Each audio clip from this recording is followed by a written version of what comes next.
안녕하세요. 사랑하는 성도님, 사랑의 주님이 우리와 함께 하십니다. 우리와 함께 하시는 주님을 찬양합니다. 기도합시다. 주님, 감사합니다. 오늘도 주님의 은혜로 또 새로운 주간을 맞이합니다. 저희들의 삶이 주님의 선하신 인도하심과 사랑 안에 있음을 기억하면서 하루하루 살아갈 때마다 주님을 의지하고 주님을 바라고 주님을 사모하며 무엇보다 주님의 말씀에 귀를 기울이고 말씀에 따라 순종하며 살아가는 저희들의 삶이 되게 하여 주시옵소서.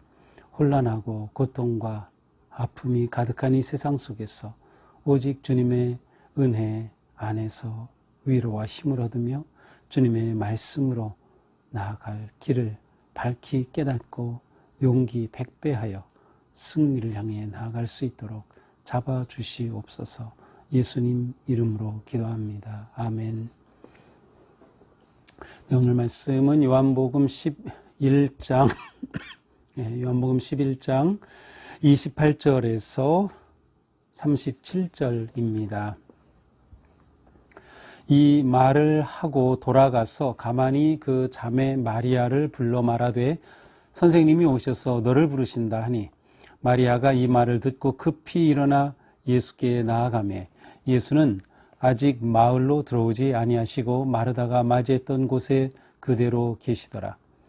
마리아와 함께 집에 있어 위로하던 유대인들은 그가 급히 일어나 나가는 것을 보고 곡하러 무덤에 가는 줄로 생각하고 따라가더니 마리아가 예수 계신 곳에 가서 배웁고 그 발 앞에 엎드려 이르되 주께서 여기 계셨더라면 내 오라버니가 죽지 아니하였겠나이다 하더라. 예수께서 그가 우는 것과 또 함께 온 유대인들이 우는 것을 보시고 심령에 비통해 여기시고 불쌍히 여기사 이르시되 그를 어디 두었느냐 이르되 주여 와서 보옵소서 하니 예수께서 눈물을 흘리시더라. 이에 유대인들이 말하되 보라 그를 얼마나 사랑하셨는가 하며 그중 어떤 이는 말하되 맹인의 눈을 뜨게 한 이 사람이 그 사람은 죽지 않게 할 수 없었더냐 하더라. 아멘. 자, 오늘 말씀은 이제 완전히 다른 상황입니다. 이제 어제 그저께 지난 토요일과 주일의 말씀부터 이제 11장이 시작되는데요. 이 11장의 스토리는 바로 나사로와 그의 가정에 관한 이야기입니다. 이제 11장 1절부터 보면 이제 베단이라고 하는 곳에 나사로가 있는데 나사로가 이제 병이 나서 죽게 되었다고 하는 그러한 이야기가 시작이 됩니다.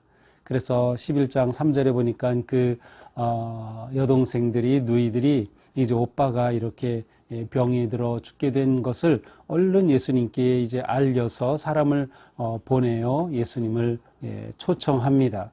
그런데 예수님께서 이 이야기를 들으시고서는 얼른 나사로를 고치러 가시는 것이 아니라 이렇게 말씀하셔요. 이 병은 죽을 병이 아니라 하나님의 영광을 위함이고 하나님의 아들로 말미암아 아들이 이로 말미암아 영광을 받게 하려 함이라.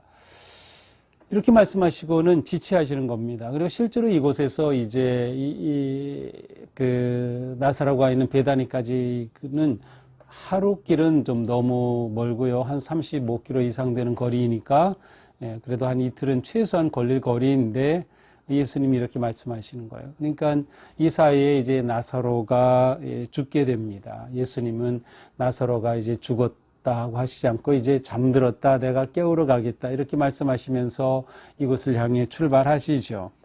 자, 예수님이 이렇게 나사로가 있는 마을에 들어오실 때 처음 이제 예수님을 맞이한 것은 나사로의 동생 마르다였습니다.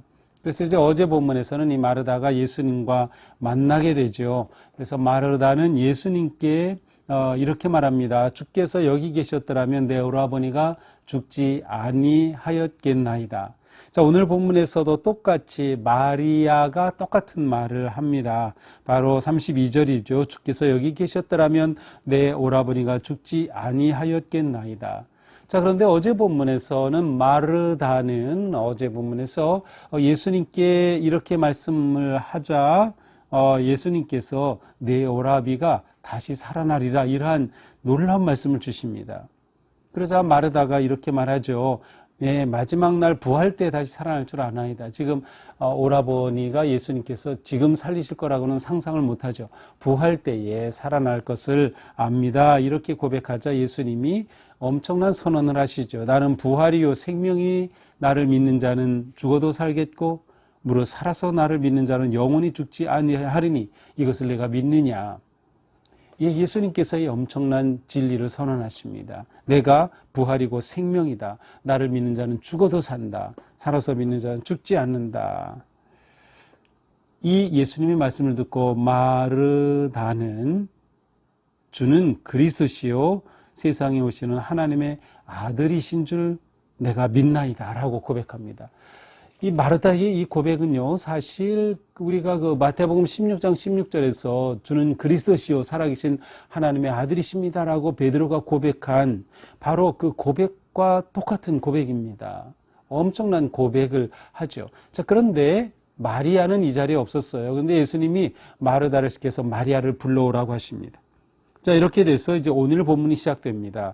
돌아가서 가만히 자매 마리아를 불러 말하되, 자, 마르다는 예수님 앞에서 이게 말을 듣고 신앙을 고백하고 이 엄청난 은혜의 시간이 있었는데 예수님께서 마리아를 불러오라. 그러니까 이제 마르다가 가서 마리아를 자매 마리아를 불러 말합니다. 선생님이 오셔서 너를 부르신다. 이 말을 듣고 이제 마리아가 급히 일어나서 예수님께로 나아갑니다.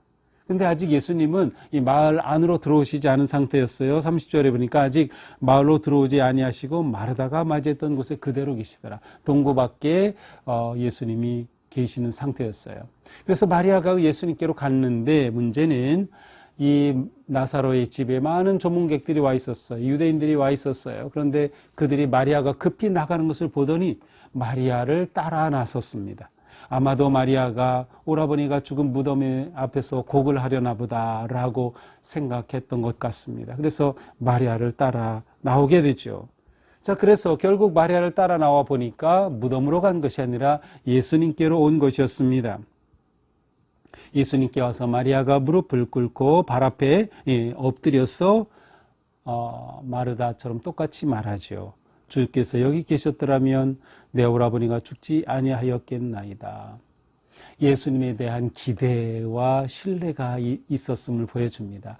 예수님이 계셨더라면, 어떻게 보면 좀 약간 예수님 좀 일찍 오시지요라는 그러한 마음이 있었는지도 모르겠습니다. 자, 그런데 이렇게 하면서 마리아가 굉장히 울었던 것 같아요. 33절 예수께서 그가 우는 것과 마리아가 우는 것과 또 함께 온 유대인들이 우는 것을 보시고 아마도 예수님이 마리아를 부르셨을 때는 마르다와 똑같이 마리아에게도 내가 부활이요 생명이다 이러한 진리의 말씀을 주시면서 마리아에게도 예수님에 대해 예수님이 그리스도시다 또 하나님의 아들이시다라는 그러한 고백이 있는 그러한 은혜의 시간을 생각하셨을지 모르는데 사람들이 이렇게 밀려오다 보니까 차마 마르다에게 그렇게 말씀하실 기회를 보지 못하신 것 같아요. 아니면 이렇게 마리아가 너무나도 슬피 우니까 또 그곳에 온 유대인들도 같이 울고 있으니까 예수님께서는 마리아에게 개인적으로 이 믿음에 관한 예수님에 관한 말씀을 하시지 않으셨습니다. 그리고 예수님은 오히려 심령의 비통히 여기시고 불쌍히 여기셔요. 그리고서 어떻게 하십니까? 묻습니다. 그를 어디에 뒀느냐? 나사로가 지금 어디에 있느냐 하는 것이죠. 그러니까 주여 와서 보옵소서. 와서 보십시오. 그때 예수님은 35절 눈물을 흘리시더라. 예수님이 눈물을 흘리십니다. 그래서 유대인들은 말하죠. 보라, 저 예수가 얼마나 그 나사로를 사랑하였나. 저렇게 우는 것 좀 봐라. 그런 말을 합니다. 또 어떤 사람은 말하죠. 저가 맹인의 눈을 뜨게 한 사람이 아니냐. 그런데 이렇게 나사로는 죽지 않게 할 수는 없었더냐. 아직도 이 맹인의 눈을 뜬 사건이 이 사람들에게는 굉장히 강력하게 각인되어 있음을 보여줍니다. 자, 이것이 오늘의 본문이에요. 자, 우리는 예수님께서 눈물을 흘리셨다는 이 장면에 좀 더 생각해 보게 됩니다. 자, 예수님이 눈물을 흘리셨다. 그리고 그 앞에서는 비통히 여기시고 불쌍히 여기셨다. 예수님이 왜 눈물을 흘리셨을까요? 그냥 일반적으로 쉽게 말하면 슬퍼서 우셨겠다라고 생각합니다. 왜 슬프죠? 나사로가 세상을 떠났기 때문에. 자, 그런데 이제 우리는 이 내용을 압니다. 내일 이후의 본문에서 보면 예수님께서 이 나사로를 살리시거든요. 나흘이나 되었는데 살리십니다. 그렇다면 예수님은 나사로가 살아날 것을 알고 계셨고 이미 오시기 전에 나사로가 잠들었다라고 말씀하실 때 이미 나사로를 살릴 것을 내가 그를 깨우러 간다고 하시죠. 이미 다 계획하고 계셨어요. 그렇다면 슬퍼할 일이 있을까요? 그래서 이제 많은 학자들은 또 목사님들은 이 말씀을 왜 예수님이 우셨을까를 여기에 강조점을 둡니다. 그것은 바로 예수님은 이처럼 어둠의 세계, 악의 세계가 사람들의 죽음을 가져오고 그 죽음에서 벗어나지 못하는 영혼들을 보시면서 슬피 우셨다는 것이죠. 죄와 어둠의 영역이 아직도 강력하게 살아있는 것에 대해서 분노하시고 우셨다는 겁니다. 여기서 비통히 여기셨다는 것은 아주 치를 떨듯 분노한다는 의미가 아주 강력하게 들어있는 그러한 단어예요. 그래서 예수님께서 이 악의 세력을, 지금 예수님이 이 땅에 생명으로 오셨어요. 부활로 오셨어요. 구세주로 오셨어요. 그래서 많은 사람들이 예수님을 믿어서 구원의 길로 가야 하는데 예수님을 믿지 않고 거역하고 오히려 잡으려고 하고 죽이려고 하는 이러한 세상 속에서 이러한 진리를 깨닫지 못하고 죽음으로 가고 있는 그러한 이 영혼들을 보시면서 분노의 또 아픔의 눈물을 흘리신 것이다. 그러나 저는 또한 예수님의 이 눈물은 그냥 우리가 쉽게 생각할 수 있는 것처럼 정말 나사로의 죽음 앞에서 그 슬픔의 눈물이었다고도 생각을 합니다. 일단 우리는 예수님이 이 땅에 오셨을 때 인간의 인성과 하나님의 신성을 모두 가지신 분이라고 하는 것을 우리는 잘 알고 있어요. 예수님은 인간의 몸을 입고 오신 하나님이셔요. 그래서 하나님이라고 하는 관점에서 볼 때는 나사로를 살리실 것이기 때문에 뭐 이렇게 슬퍼해. 오히려 마리아에게, 마르다에게 슬퍼하지 마라. 이제 살아날 거야. 이렇게 위로해 주시면 되는 거지. 라고 생각할 수 있지만 예수님은 온전한 인간이셨기 때문에 또한 인간이 죽음 앞에서 느끼는 그 슬픔을 똑같이 느끼시는 겁니다. 나사로가 죽음에 대해서 인간의 개인적인 감정이 있을 수도 있고요. 그래서 사람이 죽었을 때 당연히 우리는 슬프죠. 그리고 오라버니가 세상 떠난 것에 대해 마리아와 마르다가 슬피 우는 그러한 모습을 보면서 그래서 예수님은 그가 우는 것과 마리아가 우는 것과 또 유대인들이 우는 것을 보시고 비통해 하셨다는 거죠. 그들의 그 슬픔에 공감하시고 함께 느끼시고 나누시는 겁니다. 여기서 우리는 부활을 확실히 보시고 나사로 살리실 것을 아신 예수님조차도 인간의 고통과 아픔에 대해서 그렇게 눈물을 흘리시고 함께 슬퍼하셨다는 점을 우리는 놓치면 안 됩니다. 이건 굉장히 어떻게 보면 그 영적인 삶에 있어서 아주 섬세한 부분인데요. 우리는 보통 장례식이나 또 어떤 슬픈 일이 있을 때 가서 그렇게 말하곤 하죠. 예, 이제 편안히 천국에 가셨으니 좋은 곳에 가셨으니 이제는 울지 마세요. 보통 그렇게 말합니다. 물론 우리에게는 영원한 생명과 천국의 믿음이 있습니다. 그러나 그렇다고 해서 그것이 우리가 인간으로서 느끼는 슬픔과 애통함과 그 고통을 없애주는 것은 아닙니다. 그 고통을 우리는 느낍니다. 그리고 우리는 그 고통을 함께 느껴주는 것이 중요합니다. 그래서 예수님은 우는 자와 함께 울어주신 주님이세요. 저는 이 주님이 너무도 고맙습니다. 내가 아플 때, 내가 슬플 때, 내가 괴로울 때 주님이 함께 아파해 주신다는 거예요. 주님이 함께 슬퍼해 주신다는 거죠.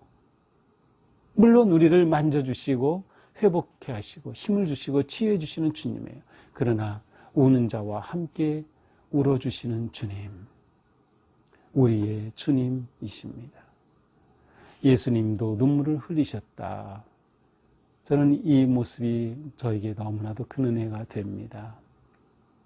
이 자리에서 예수님이 환하게 웃으시면서 내가 살릴 것이다 이렇게 외치셨을 수도 있겠지만 주님께서 우셨다는 것, 주님이 눈물을 흘리셨다는 것, 그리고 그것이 바로 나의 아픔을 아셨기에, 그리고 더 나아가서 큰 관점으로 볼 때 죄에 죽어가고 있는 뭇 영혼들에 대한 안타까움, 주님의 그 사랑을 모르고 죽어가는 영혼들에 대한 그 안타까움에 눈물이라고 하는 것까지 우리가 함께 생각할 때 주님의 눈물은 참 거룩하고 위대하다라는 것을 느끼게 됩니다.